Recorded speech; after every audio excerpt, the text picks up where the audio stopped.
we are at a point where it's somewhat more normal, even though she is a first, as you mentioned, a woman of color to lead a major party ticket. We have seen a number of women of color, a number of people of color in leadership positions definitely since the Obama era. We have, numerous Black women who are mayors of major cities. We have, people in Congress, obviously, that are people of color. We're used to seeing a leadership role there more often than we were even back when Hillary Clinton ran in 2016. So I think that there's an idea, or there's this notion among voters that we don't need to have that put in our face, so to speak. That Kamala Harris doesn't need to talk about that she is a woman of color and she would be the first president who would be a woman of color. We can all see that she's Black. We can all see that she's biracial. We can all see that she's a woman.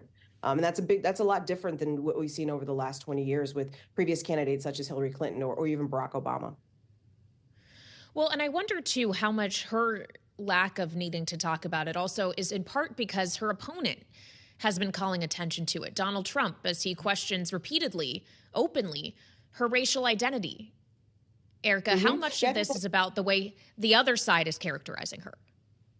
I think that's a big part of it as well. I mean, to your point, she doesn't have to talk about it. Donald Trump keeps bringing it up.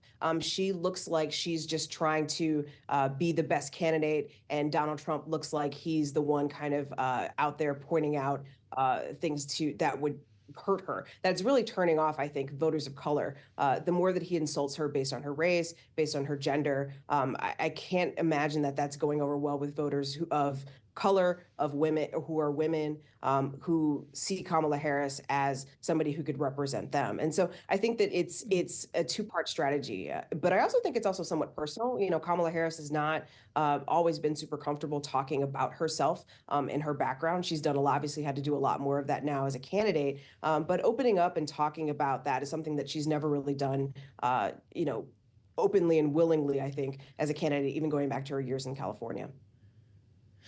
Well, as we think about her years in California, though, one aspect of her identity that she does seem quite comfortable talking about and is leaning on quite heavily so far in her campaign is that of a prosecutor, that she was Attorney General of California. She continually reiterates this notion that she's familiar with the likes of Donald Trump or knows his type, to use her words. How do you think about the parts of her background that she actually is putting emphasis on relative to the ones that she is not? I think it's a lot more fitting with this moment that we're in 2024 than we were in 2020. If we remember going back to 2020, we were in this era of post George Floyd in Minneapolis. People were calling for, police reform. People were talking about systemic racism. People were kind of, more anti-law enforcement than they are today. Today, there's more concern about public safety, about crime. Obviously, she's running against someone who's been convicted of multiple felonies. So the storyline in some ways kind of writes itself, where in 2020, that was not the case. And so I think she's always been comfortable leaning on her background as a prosecutor. But I think right now it probably resonates more with voters. And I think that's making her more comfortable on the campaign trail to do so. And I think we're going to continue to see that going forward.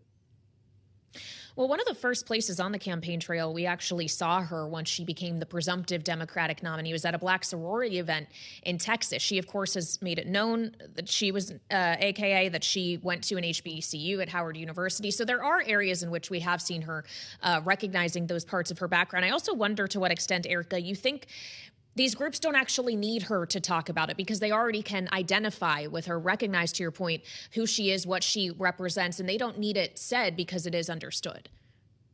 I think that's a big part of it. I mean, as you mentioned, she's spoken to that sorority in Texas. She did another one. She talked to another historically Black sorority in Indianapolis, Indiana as well. She, throughout her tenure as vice president, has definitely shown her Blackness, so to speak, and also, her biracial background. She's never really shied away from that in the sense of showing it and showing up for these groups. Looking at policies that would address inequities based on race or based on other ethnicities, and seeing ways to talk about those. Maternal health care is one of the ones I think that she's talked about probably the most. And so I don't think that when women see her, and I definitely didn't experience this at the DNC, there was no sense that people were sad that she wasn't, getting on stage and declaring that she's a Black woman and she's could be the first president of the United States as a woman of color. I think that people understand that. They see it. They've seen her policies. They see how she acts. They see how she moves through the world, and they understand that, and they're proud. And I think that's a very big difference from, the last 20 years, how we've seen candidates of color be able to address the United States.